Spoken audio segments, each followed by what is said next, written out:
Hey, what the heck are you going to do about this? You've got my computer infected with a virus because of you.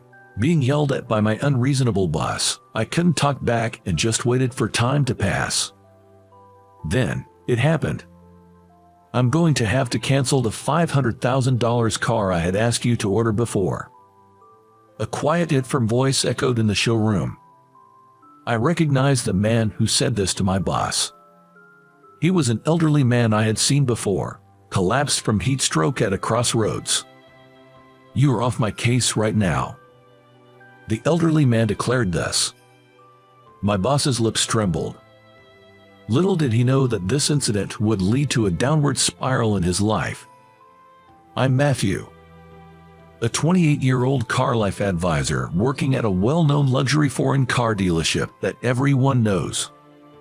As a child living in the countryside, I used to admire the coolness and rare retro style of the classic cars I saw while walking to school.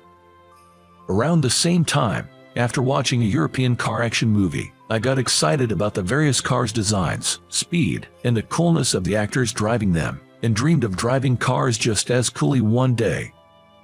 Since then, I've been hooked on cars, secretly researching various classic and new car models on my home computer, eventually developing a particular interest in European cars.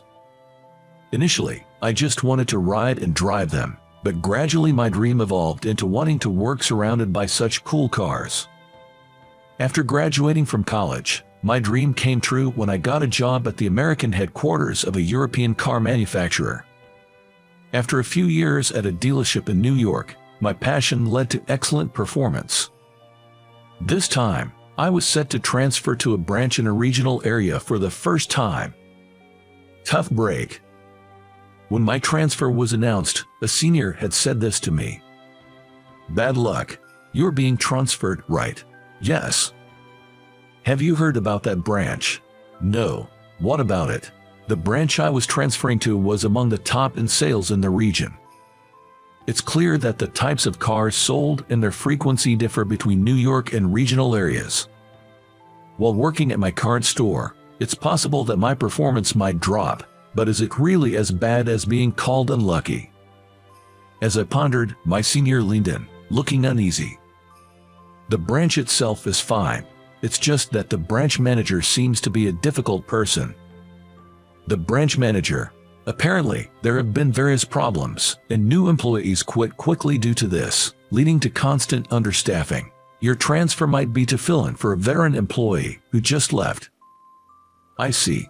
Turnover is high, and upper management knows it. But since the sales are good, they turn a blind eye. It seems unlikely the branch manager will be transferred anytime soon. Be careful. Thanks, I appreciate it.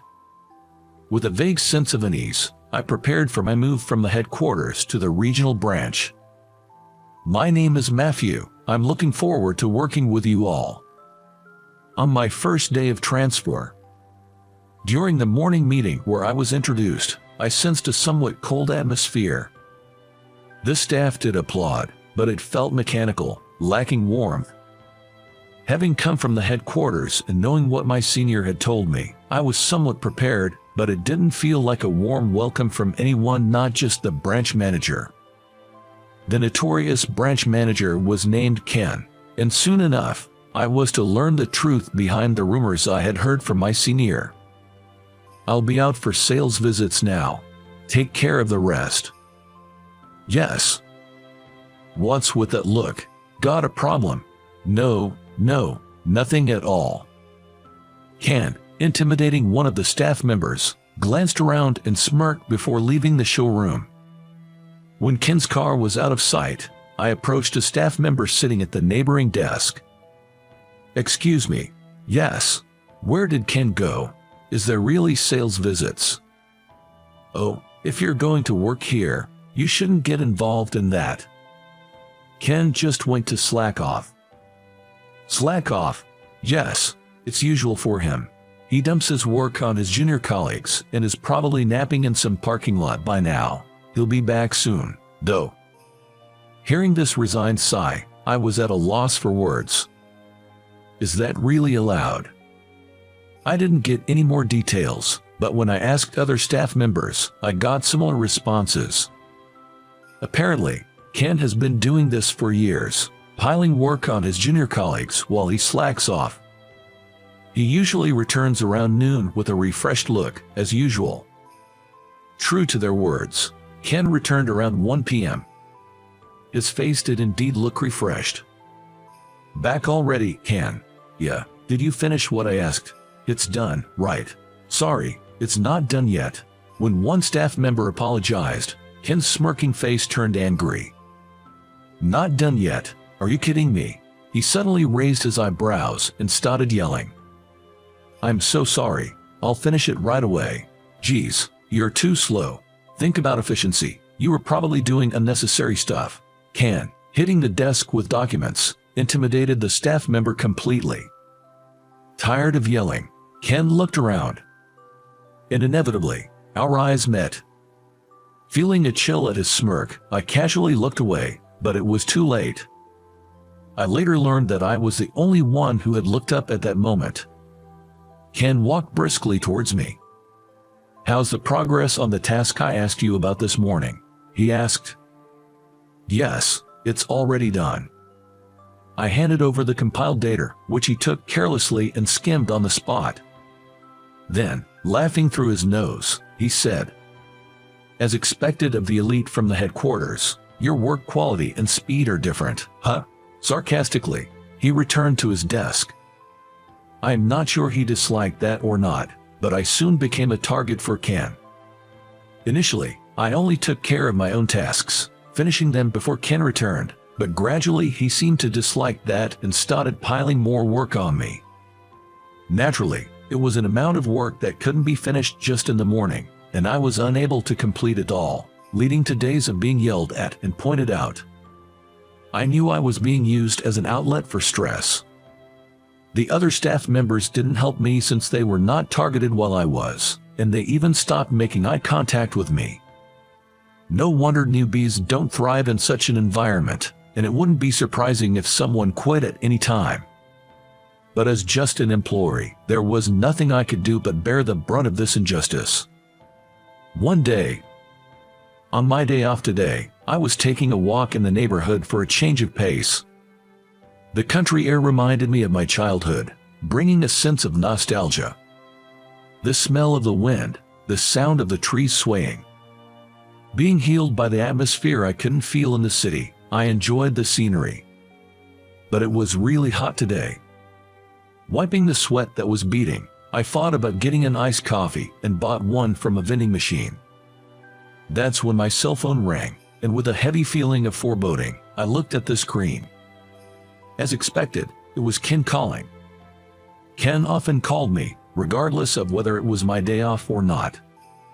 It could be a summons or snide remarks about the previous day's work. My days off didn't feel like days off anymore, and it was starting to get tough for me. Sighing at the call, knowing I had to answer quickly to avoid being yelled at, I reluctantly tapped the answer button and put the phone to my ear. "You're slow. Answer within 3 rings when I call." As expected, Ken made another unreasonable demand. While thinking that was too much, I bit back my words. "I'm sorry, what can I do for you? Just get over here right now." But Ken just said that and hung up. "Come over right now." An involuntary sigh escaped me. I knew it would be for some unreasonable reason, but if I didn't go, I'd just get yelled at more when I went to work tomorrow. I guess I have no choice but to go. Resignedly, I started walking towards the workplace and reached an intersection.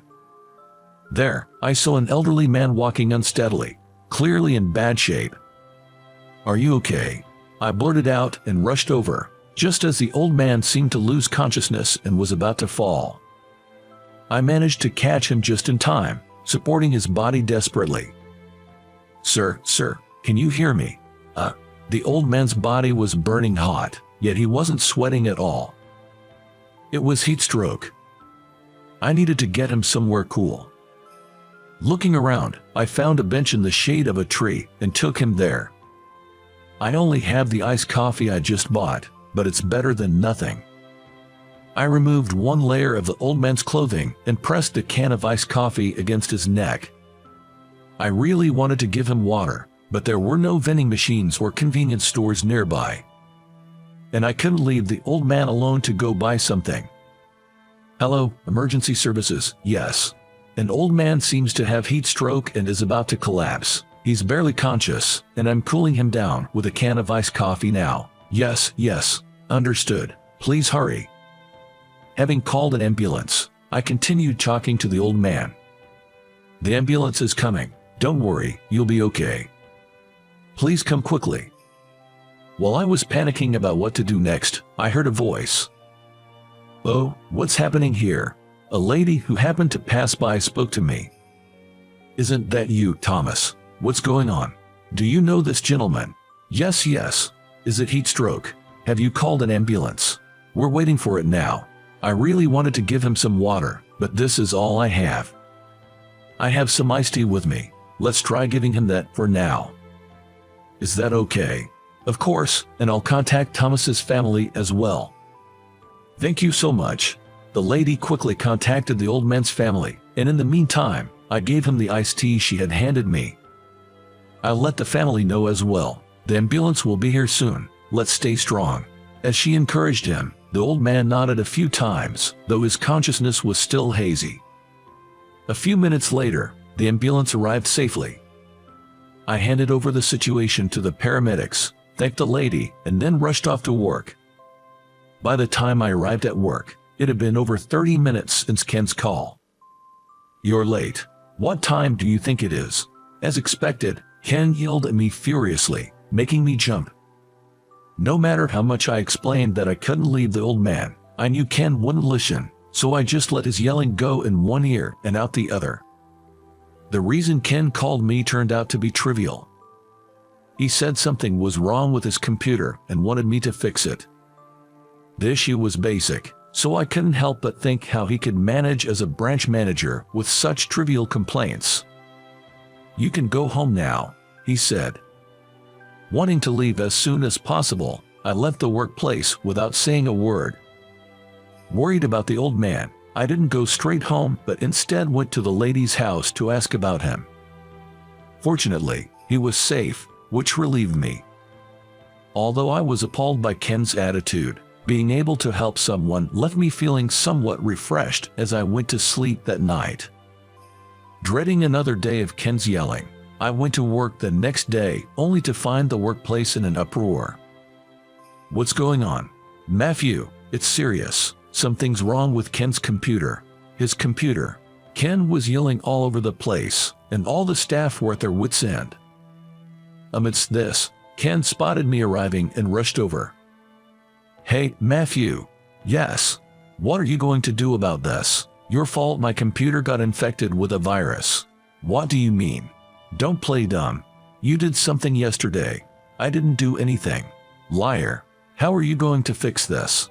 As I delved into the details, it seems that after I left yesterday, Ken opened an email that had arrived on his computer. However, that email contained a virus that infected the computer upon being opened. As a result, Ken's computer got infected and stopped working. Ken was making a big fuss, blaming me because I had touched his computer the day before. Of course, I had no recollection of this, and what he had asked me was just basic operations. I hadn't even opened his mailbox, let alone sent him any mail. Everyone, including me, was just dumbfounded by his unreasonable behavior. But Ken's anger didn't subside, and his so-called lecture, more like baseless accusations, went on for a long time. It continued even past the opening time of the store, and he was yelling so much that some customers got scared and left. Something had to be done. But there was no stopping Ken's momentum. When I was at a loss, the store's door opened and two men entered. Ken, who had glanced at them, suddenly stopped yelling at me and approached the two men, fawning over them. It's been a while. We've been waiting for you. However, ignoring Ken's greeting, the two men came to me. Matthew, thank you so much for yesterday. It was the old man I had helped the previous day. I've been worried. Are you okay? Yes. Thanks to your first aid, I was told by the doctors at the hospital that I could be discharged soon. I came today to express my gratitude. No need to thank me. I'm just glad to see you're doing well. The young man accompanying the old man appeared to be his secretary. It turned out that the old man, a chairman of a large corporation, had been a customer of our dealership for a long time, both personally and corporately, favoring our brand. I'm truly grateful that you helped an old man like me. In return, though I hesitate to call it that, I'd like you to handle my personal and company affairs from now on. Me, really? Yes. I was moved by your actions yesterday. Your continuous care gave me strength. I would trust you, Thomas said with a smile. But hearing his company's name, I realized he was a prestigious client traditionally managed by branch managers. I, a newcomer, couldn't possibly take on such a responsibility. Ken, seeming to think the same, hurriedly intervened. Excuse me, sir, but this man is a newcomer from the headquarters. He can't be trusted. A newcomer? Yes. He might have some grudge against me. Today he even broke my computer. I was just lecturing him about it. A newcomer? Huh, that sounds more like you, Ken. I've known Matthew since he was a child. What? And I can't trust you anymore, Ken. You're yelling earlier. It was yours, wasn't it? I heard it all the way outside. That's not all. You've been late for scheduled times and changed the estimated costs and actual labor charges. You even replaced parts with new ones without asking and charged me a high price. I had to tolerate you because of the long-standing favor to you, but I felt like my precious cars were being held hostage. That is, Ken, it's not just your recent behavior towards Matthew, but I can no longer trust someone like you. The $500,000 car I previously ordered from you, I'm canceling it. What? Who knows what you might overcharge me this time? From now on, I want Matthew to handle my affairs. Step down from handling my account. Ken, clearly taken aback, fell silent. Sorry for barging in. You seemed busy. No, it was actually a relief. Thank you. After that, Ken left hurriedly, and I sat down with Mr. Thomas and his secretary. You said, you have known me since I was a child. This region was actually my hometown. But I had no memory of meeting someone as important as Mr. Thomas. His earlier words intrigued me. Forgot, have you? You used to come every day to admire my car, calling it cool. This revelation astonished me. Remember now. Are you that guy? Mr. Thomas was the owner of the classic car that inspired me to enter this world. Yes, I couldn't forget you. No other child showed such enthusiasm for my car. I'm sorry for bothering you back then. No, I was happy. Remember when you fell and cried on the roadside, and I happened to pass by? I drove you home in that car. Yes, I remember. You're remembering all that is amazing. Of course, I can forget your smile, being so happy just to ride in the car. I promised to take you for a ride again, but couldn't fulfill it due to being busy. Please don't worry about it. The fact that you let me ride in your car back then was a truly precious moment for me. That car was my starting point. It's the reason I wanted to get into this job.